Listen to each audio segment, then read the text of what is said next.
मोहतरम हज़रात, आज के इस प्रोग्राम की तरतीब जैसी थी उसमें बहुत सारी तब्दीली कर दी गई है हालात के पेश नज़र, और बहुत सारे तासुरात भी पेश कराने थे, लेकिन उन सारे तासुरात को ख़त्म कर दिया गया है और सीधे सीधे प्रोग्राम को आगे बढ़ाया जा रहा है।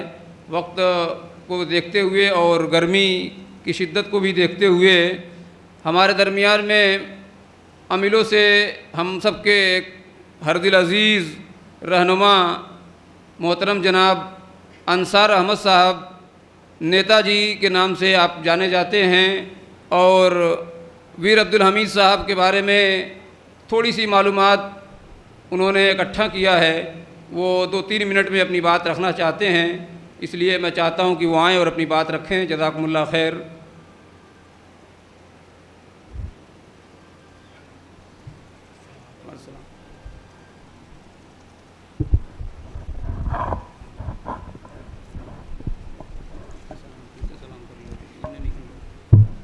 अस्सलामु अलैकुम।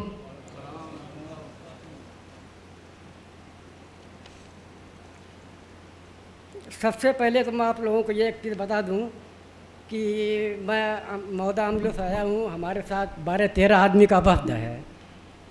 सबका तो नाम ले नहीं सकता, मगर उसमें जो हमारे ख़ास आदमी हैं, मौलाना मोहम्मद शमीम साहब हमारे नुमाइंदा हैं, वो आए हुए हैं। मौलाना गुफरान साहब आए हुए हैं, और हमारे चहेते दोस्त मास्टर अब्दुर्रफ साहब भी आए हुए हैं, और ख़ास तौर से चहेते दोस्त मौलाना अब्दुल्ला साहब मास्टर भी आए हुए हैं। बहरहाल मुझको कुछ और चीज़ बताना था, मगर ज़्यादा वक्त नहीं, इसलिए मैं थोड़ा सा आप लोगों के सामने 2 मिनट का वक्त लूँगा, ज़्यादा नहीं लूँगा। मैं आप लोगों को वीर अब्दुल हमीद की ज़िंदगी की मुख्तसर झलक दिखा रहा हूँ। वीर अब्दुल हमीद साहब ब्रिगेडियर 1 जुलाई 1933 को उत्तर प्रदेश में जिला गाजीपुर के गांव धामूपुर में पैदा हुए, जहां आज हम लोग इकट्ठे हैं। यही पैदा हुए थे। उन वालिद का नाम मोहम्मद उस्मान था, वालिदा का नाम सकीना बानो था। उनका ताल्लुक़ गरीब घराने से था। उन्हें बचपन ही से कुश्ती और निशानाबाजी का बड़ा शौक़ था। वो हुब्बे वतनी के जज्बे से सरसार थे, वतन से बहुत मोहब्बत थी उनको। चुनांचे इब्तदाई तालीम के बाद फ़ौरन 20 साल की उम्र में वाराणसी आर्मी सेंटर में 27 दिसंबर 1954 में दाखिल हुए, और 1962 में जब हिंद और चीन की जंग हुई तो अब्दुल हमीद 7वीं बटालियन के मालिक बना के भेजे गए थे। उस वक्त चीन का कमांडर जो था, चीनी फ़ौज का मिस्टर चुअन लाई था, याद मुझको आज भी है। और 1962 में जब चीन और हिंद की जंग हुई तो अब्दुल हमीद 7वीं बटालियन के मालिक थे।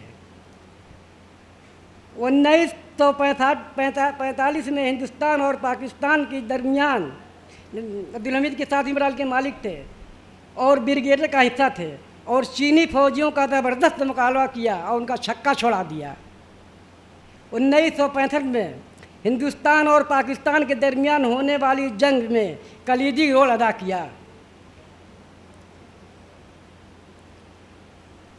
उन्होंने एक जीप पर लगी RCMM गन के साथ फौज की कमान संभाली थी। उनकी गाड़ी रखी हुई है पार्क में, देख लेना जा करके।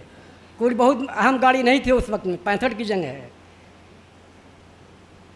फौज की कमान संभाल रखी थी, और 9 दिसंबर 1965 को दुश्मनों के 3 टैंकों को तबाह कर दिए, जिसके लिए उस शाम को हुकूमत हिंद ने उन्हें परमवीर चक्र अदा देने का ऐलान कर दिया था।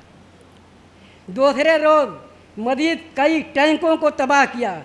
बिलाखिर दौरान जंग 1 दिसंबर 1965 को गोली लगने की वजह से उनकी शहादत हो जाती है। जिस वक्त उनकी उम्र महज 32 साल थी, नौजवान कड़ियल थे एकदम। इसीलिए मोहब्बत की, वतन की मोहब्बत सबको करना चाहिए। अस्सलाम वालेकुम।